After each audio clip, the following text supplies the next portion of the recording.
I used to live my life as if I were constantly peering through a window, watching other people's lives unfold, measuring myself against the fleeting success, the smiles, the achievements of strangers and friends alike. Every like, every promotion, every small victory of someone else became a mirror reflecting my own inadequacies. I compared my raw, messy, unfinished self to the polished highlight reels of others, and it crushed me. I thought, why not me? Why am I always behind? Why am I never enough? But the truth, the bitter, beautiful truth, is that life is not a race. And comparison is a thief. It robs your present, it steals your joy, and it blinds you to the magic of your own journey. I remember reading about Thomas Edison, a man whose failures numbered in the thousands. He didn't measure himself against others, he measured progress. One step forward, one invention closer to light, one day at a time. If he had spent his life counting the successes of others, we might still be sitting in darkness. I remember my mornings, scrolling endlessly on my phone, seeing peers succeed, seeing faces that seemed flawless, lifestyles that seemed effortless. And I felt small. Worthless. But then I noticed something: the people I envied, the ones I measured myself against, were human. Flawed, messy, uncertain, just like me. I didn't see the struggles behind the posts, the failures behind the promotions, the hours of silent grinding behind the smiles. And that realization hit me like a storm: comparison is not reality. Comparison is illusion. So I started turning my gaze inward. Not to escape the world, but to understand myself. I began asking questions I had avoided for years. What do I want? What lights me on fire? What does my version of success even look like? And the answers weren't loud, they were whispers. Small, almost invisible shifts. A notebook filled with thoughts instead of likes. A morning run instead of checking my neighbor's achievements.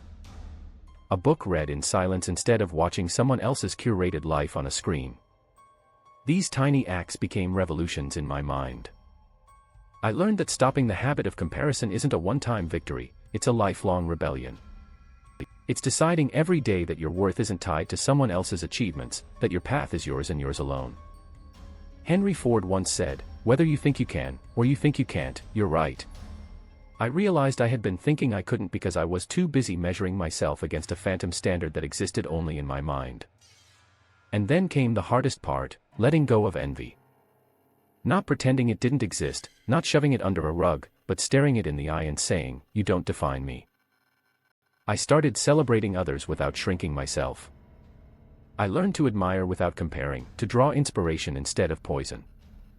When I saw someone succeed, I asked, what can I learn from this? How can I grow without becoming them? And slowly, the panic, the bitterness, the endless longing began to dissolve. I remember a day, a seemingly ordinary day, when I realized I hadn't compared myself once. I was walking through the city streets, noticing the cracked sidewalks, the flickering streetlights, the steam rising from a coffee cup in my hand.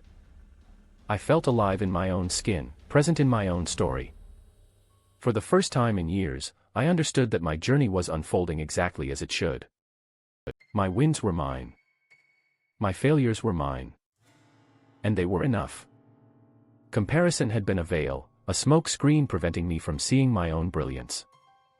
When I removed it, I noticed the subtle things, the way I persist when no one is watching, the moments of courage in ordinary life, the dreams that are quietly taking shape inside me. It's in those private victories, those unseen triumphs, that true greatness grows. Edison didn't invent the light bulb by looking at others. Lincoln didn't lead a nation by measuring himself against the world. Disney didn't build an empire by envying. They listened to themselves, they cultivated patience, and they trusted their journey. I realized that every time I compared myself to others, I traded my future for someone else's story. I was living in shadows when I could have been standing in the sun. And the sun doesn't care if the clouds next door are brighter. It rises. Every day. Relentlessly. And so must I.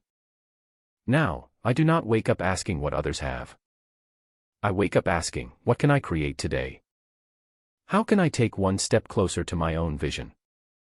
How can I honor the person I am becoming? And when doubt creeps in, I remember, your path is unique. Your timing is unique. Your gifts are unique. And comparing yourself to anyone else is like comparing a river to a mountain, each is powerful in its own way. So I speak to you now, stop. Stop measuring your life against someone else's highlight reel. Stop letting the shadows of envy cloud the light of your own existence. Your story is yours. Your victories, your struggles, your dreams, they are sacred. Cultivate them. Protect them. Trust the journey. Because when you stop comparing, when you turn your gaze inward, you begin to live fully. You begin to shine. You begin to create a life that no one else can ever replicate. And that, more than any accolade, any external approval, is freedom. That is power. That is the life you were meant to live.